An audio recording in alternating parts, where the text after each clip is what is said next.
Кадыр Нуркожоевичтин жарлыгын алайык. Республикабызда өткөрүлүп жаткан жаш өспүрүмдөр арасындагы футболдук мелдештин финалдык беттешинде жолугуп отурабыз. Ооба кесиптеш, эң туура айтасыз. Бүгүн тарыхый күндөрдүн бири. Анткени Кыргыз Республикасына таанымал маштуруучулардын катарын толуктаган Касым Кубатовдун намыс футболдук командасы айылдан чыгып жаңыдан өлкөбүзгө таанып келе жаткан Ак Тилек командасы менен финалда кескери болтурат.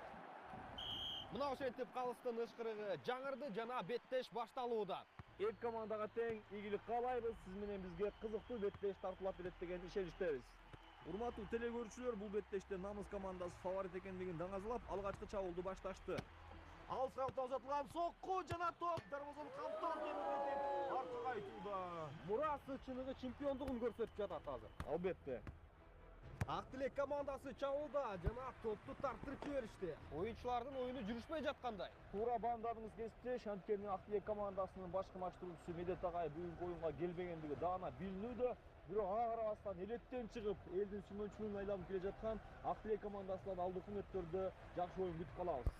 Алдыга көтөрүлгөн топ жана гол! Намыс командасы биринчи таймдагы алгачкы голду киргизүүдө. Ак Тилек командасынын оюну эмнегедир жүрбөй жаткандай.